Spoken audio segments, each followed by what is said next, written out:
ಈ ಪ್ರಕರಣದಲ್ಲಿ ಅದು ಮರು ತನಿಖೆಯೋ ಹೊಸ ತನಿಖೆಯೋ ಏನೋ ಒಂದು ಎಂಥದೋ ಒಂದು ಆಗಬೇಕು. ಆಗಲಿ ಅವ್ರ ತಂದೆ ತಾಯಿಗೆ ಸಮಾಧಾನ ಸಿಕ್ಕತ್ತೆ, ತಪ್ಪಿತಸ್ಥರಿಗೆ ಶಿಕ್ಷೆ ಆಗಲಿ. ಮತ್ತೆ ಅವ್ನು ಯಾವನವನು ಹೆಡೆಮುರಿ ಕಟ್ಕೊಂಡು ತರಬೇಕು. ನಂಗೆ ಅರ್ಥವಾಗದೇ ಇರೋದು ಇದರಲ್ಲಿ ಧರ್ಮಸ್ಥಳನ ಯಾಕೆ ಟಾರ್ಗೆಟ್ ಮಾಡ್ತಾ ಇದ್ದಾರೆ?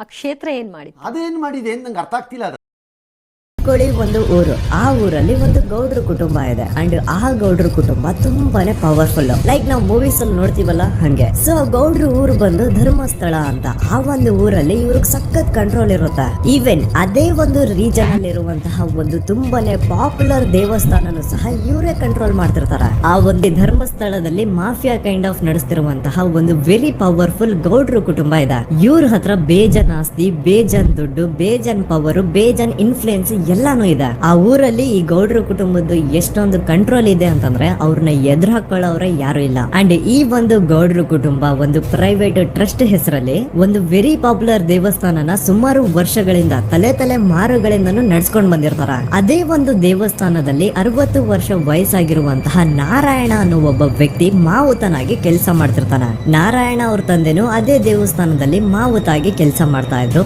ಅವ್ರ ತಂದೆನೂ ಅದೇ ದೇವಸ್ಥಾನದಲ್ಲಿ ಮಾವುತಾಗಿ ಕೆಲಸ ಮಾಡ್ತಾ ಇದ್ರು. ಸೊ ಹೀಗೆ ತಲೆ ಮಾರುಗಳಿಂದ ಮಾವುತಾಗಿನೇ ನಾರಾಯಣನ ಕುಟುಂಬ ಆ ಒಂದು ದೇವಸ್ಥಾನದಲ್ಲಿ ಕೆಲಸ ಮಾಡ್ತಾ ಇರ್ತಾರೆ. ಸೊ ಒಮ್ಮೆ ತುಂಬಾ ವರ್ಷಗಳ ಹಿಂದೆ ನಾರಾಯಣ ಅವ್ರ ತಂದೆ ಆ ದೇವಸ್ಥಾನದಲ್ಲಿ ಮಾವುತಾಗಿ ಕೆಲಸ ಮಾಡ್ತಾ ಇರ್ಬೇಕಾದ್ರೆ ಆಗಿನ ದೇವಸ್ಥಾನದ ಧರ್ಮಾಧಿಕಾರಿ ಆ ಮಾವುತನ ಕೆಲಸದ ಮೇಲೆ ಇರುವಂತಹ ನಿಷ್ಠೆ, ಅವನ ನಿಯತ್ತು ಅಂಡ್ ತಲೆ ಮಾರುಗಳಿಂದ ಅವರು ದೇವಸ್ಥಾನಕ್ಕೆ ಸಲ್ಲಿಸ್ತಿರುವಂತಹ ಸೇವೆನ ಮೆಚ್ಚಿ ಆ ಧರ್ಮಾಧಿಕಾರಿ ಆ ನಾರಾಯಣ ಅವ್ರ ತಂದೆ ಆ ಮಾವುತನಿಗೆ ಒಂದು ಜಮೀನ ಕೊಡ್ತಾರೆ ಆಸ್ ಎ ಗಿಫ್ಟ್ ಆಗಿ. ಸೊ ಈಗ ಫ್ಲಾಶ್ ಬ್ಯಾಕ್ ಇಂದ ಒಂದ್ ಸ್ವಲ್ಪ ಮುಂದೆ ಬರುವ 2010-11ರಲ್ಲಿ ಯಾವೊಂದು ಜಮೀನ ಆಗಿನ ಧರ್ಮಾಧಿಕಾರಿ ನಾರಾಯಣ ಅವ್ರ ತಂದೆಗೆ ಆಸ್ ಎ ಗಿಫ್ಟ್ ಆಗಿ ಕೊಟ್ಟಿದ್ರು, ಈಗ ನಾರಾಯಣ ಅವ್ರ ತಂದೆ ಸತ್ ಹೋಗಿ ಆ ಒಂದು ಜಮೀನು ನಾರಾಯಣ ಹೆಸರಿಗೆ ಆಗಿರುತ್ತೆ. ಅಂಡ್ ಆಗಷ್ಟೇ ಗೊತ್ತಾಗುತ್ತೆ ಆ ಜಮೀನ ವೆರಿ ಆಪೋಸಿಟ್ ಒಂದು ದೊಡ್ಡ ಹೈವೇ ಬರ್ತಿದೆ ಅಂಡ್ ಅದರಿಂದ ಜಮೀನ ರೇಟ್ 10 ಪಟ್ಟು ಜಾಸ್ತಿ ಆಗುತ್ತೆ ಅಂತ.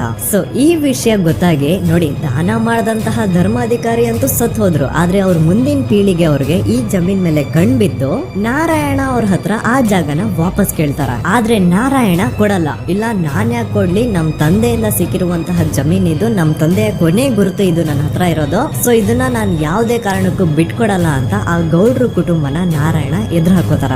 ಆಗ ಗೌಡ್ರ ಕುಟುಂಬದವ್ರಿಗೆ ಕೋಪ ಬಂದು ಅವ್ರೇನ್ ಮಾಡ್ತಾರೆ ಅಂದ್ರೆ ನಾರಾಯಣ ಮನೆಗೆ ನೀರಿನ ಸಪ್ಲೈ ಇರುತ್ತಲ್ವಾ ಅದನ್ನ ಬಂದ್ ಮಾಡ್ತಾರ, ಎಲೆಕ್ಟ್ರಿಸಿಟಿ ಸಪ್ಲೈನು ಕಟ್ ಆಫ್ ಮಾಡ್ತಾರ, ಊರಲ್ಲಿರುವಂತಹ ಎಲ್ಲಾ ಚರಂಡಿಗಳನ್ನ ಕ್ಲೀನ್ ಮಾಡಿ ಆ ಕಸ ಏನಿರುತ್ತೋ ಅದನ್ನ ತಂದು ನಾರಾಯಣ ಮನೆ ಮುಂದೆ ಹಾಕ್ತಾರ. ಇಷ್ಟೇ ಅಲ್ಲ, ನಾರಾಯಣ ಅವ್ರ ಹೆಂಡತಿ ಮಕ್ಕಳು ಎಲ್ಲಾದ್ರೂ ಆಚೆ ಹೋಗ್ತಾ ಬರ್ತಾ ಇದ್ರೆ ಅವ್ರನ್ನ ಕೆಟ್ಟದಾಗ ಬೈಯೋದು, ಹೊಡ್ಕೊಳ್ಳೋದು, ಬಡ್ಕೊಳ್ಳೋದೆಲ್ಲ ಮಾಡ್ತಿರ್ತಾರ. ಇಷ್ಟೆಲ್ಲ ಆಗ್ತಾ ಇದ್ರು ಸ್ಟಿಲ್ ನಾರಾಯಣ ಮಾತ್ರ ಆ ಜಾಗನ ಬಿಟ್ಕೊಡಲ್ಲ. ಆ ಜಾಗದಗೋಸ್ಕರ ನೀನ್ ಬೇಕಿದ್ರೆ ಇದನ್ನೆಲ್ಲ ಸಹಿಸ್ಕೊಂಡಿರಪ್ಪ, ನಮ್ ಕೈಲಂತೂ ಆಗಲ್ಲ ಅಂತ ನಾರಾಯಣನ ಹೆಂಡತಿ ಮಕ್ಕಳು ಅವನ್ನ ಬಿಟ್ಟು ಬೇರೆ ಊರಿಗೆ ಹೋಗ್ಬಿಡ್ತಾರ. ಈಗ ಮನೆಯಲ್ಲಿ ನಾರಾಯಣ ಅಂಡ್ 45 ವರ್ಷ ವಯಸ್ಸಿರುವಂತಹ ನಾರಾಯಣ ಅವ್ರ ತಂಗಿ ಯಮುನಾ ಅವ್ರು ಮಾತ್ರ ಇಬ್ರೇ ಇರ್ತಾ ಇದ್ರು.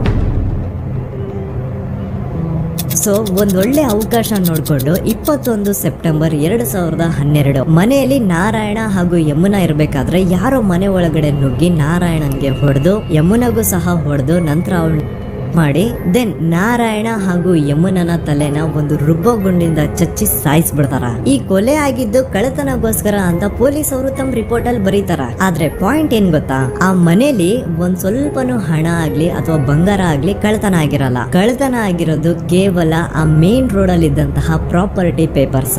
ಎಂತ ಕೋಇನ್ಸಿಡೆನ್ಸ್ ನೋಡಿ, ಯಾವ ಒಂದು ಜಮೀನಿನ ಪತ್ರ ನಾರಾಯಣ ಮನೆಯಿಂದ ಕಳ್ಳತನ ಆಗಿದ್ವೋ ಅದೇ ಒಂದು ಜಮೀನಲ್ಲಿ 10 ವರ್ಷ ಆದ ನಂತರ ಒಂದು ದೊಡ್ಡ ಹೋಟೆಲ್ ಸ್ಥಾಪನೆ ಆಗುತ್ತೆ ಅಂಡ್ ಆ ಹೋಟೆಲ್ ನ ಇನಾಗ್ರೇಷನ್ ಗೆ ಚಿಕ್ಕ ಗೌಡ್ರು ಬರ್ತಾರ. ಸೊ ಈಗೇನು ನಾರಾಯಣ ಹಾಗೂ ಯಮುನನ ಕೊಲೆ ಆಗಿದ್ಯೋ ಇದಾಗಿದ್ದು 20 ದಿನ ಆದ್ಮೇಲೆ ಸೌಜನ್ಯ ಜೊತೆ ಅಂತ ನಿರ್ದಯ ಘಟನೆ ಆಗಿದ್ದು. ಸೊ ಪೊಲೀಸ್ ಅವರು ಸೌಜನ್ಯ ಕೇಸಲ್ಲಿ ಸಂತೋಷ್ ರಾವ್ನ ಫಿಟ್ ಮಾಡೋದಲ್ದೆ ಈ ಒಂದು ನಾರಾಯಣ ಹಾಗೂ ಯಮುನಾ ಕೇಸಲ್ಲೂ ಸಹ ಸಂತೋಷ್ ರಾವ್ನೆ ಫಿಟ್ ಮಾಡಿರ್ತಾರ. ಇಲ್ಲಿ ಡೇಟ್ಸ್ ನ ಸ್ವಲ್ಪ ನೆನ್ಪಿಟ್ಕೊಳ್ಳಿ. ನಾರಾಯಣ ಹಾಗೂ ಯಮುನನ ಕೊಲೆ ಆಗಿದ್ದು 21 ಸೆಪ್ಟೆಂಬರ್ 2012 ಅಂಡ್ ಸಂತೋಷ್ ರಾವ್ ಧರ್ಮಸ್ಥಳ ಧರ್ಮಸ್ಥಳಕ್ಕೆ ಬಂದಿದ್ದು 9 ಅಕ್ಟೋಬರ್ 2012, 20 ದಿನ ಆದ್ಮೇಲೆ. ಸೊ ನಾರಾಯಣ ಹಾಗೂ ಯಮುನನ ಕೊಲೆ ಆದಾಗ ಊರಲ್ಲೇ ಇಲ್ದೆ ಎಲ್ಲೋ ಶೃಂಗೇರಿಯಲ್ಲಿ ಯಾವುದೋ ಒಂದು ಹೋಟೆಲ್ ಅಲ್ಲಿ ಕೆಲಸ ಮಾಡ್ತಿದ್ದಂತಹ ಸಂತೋಷ್ ರಾವ್ ಹೇಗೆ ಈ ಒಂದು ಕೇಸಲ್ಲಿ ಆರೋಪಿ ಆಗ್ತಾನೆ? ಸೊ ಇದೇ ಒಂದು ಪಾಯಿಂಟ್ ನ ನೋಟಿಸ್ ಮಾಡಿ ಗಿರೀಶ್ ಮುಟ್ಟಣ್ಣನವರು ಧರ್ಮಸ್ಥಳಕ್ಕೆ ಬಂದು ಸಂತೋಷ್ ನ ಲಾಯರ್ ಜೊತೆ ಡಿಸ್ಕಸ್ ಮಾಡ್ತಾರೆ. ದೆನ್ ಫೈನಲಿ ಏನೂ ತಪ್ಪು ಮಾಡದೆ ಸುಳ್ಳು ಆರೋಪಗಳಿಂದ, ಕರಪ್ಟ್ ಪೊಲೀಸ್ ಆಫೀಸರ್ಸ್ ನ ಮಿಸ್ಲೀಡಿಂಗ್ ಇನ್ವೆಸ್ಟಿಗೇಷನ್ ಇಂದ ಸಂತೋಷ್ ರಾವ್ ತನ್ನ ಜೀವನದ 8-10 ವರ್ಷನ ಜೈಲಲ್ಲಿ ಕಳೆದು ಫೈನಲಿ ರಿಲೀಸ್ ಆಗ್ತಾನೆ. ಒಂಥರ ಈ ಕೇಸಿಂದ ಸಂತೋಷ್ ರಾವ್ನ ಇಡೀ ಲೈಫ್ ಸ್ಪಾಯ್ಲ್ ಆಗೋಯ್ತು.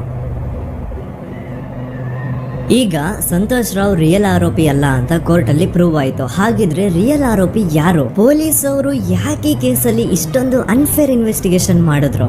ಯಾರ ರಿಯಲ್ ಹೆಸರನ್ನ ಮುಚ್ಚಿಡ್ಲಿಕ್ಕೆ ಪೊಲೀಸ್ ಆಫೀಸರ್ಸ್ ಈ ಒಂದು ಕೇಸಲ್ಲಿ ಸಂತೋಷ್ ರಾವ್ನ ಸಿಗ್ಹಾಕ್ಸಿದ್ರು? ಇದೆಲ್ಲ ನೋಡಿದಾಗ ನೀವು ನಂಬಲ್ಲ, ಸೌಜನ್ಯ ಕೇಸ್ ಏನೇನು ಅಲ್ಲ, ಅದಕ್ಕಿಂತ ಭೀಕರ ಕೊಲೆಗಳು ಧರ್ಮಸ್ಥಳದಲ್ಲಿ ಆಗಿವೆ. ಅಂಡ್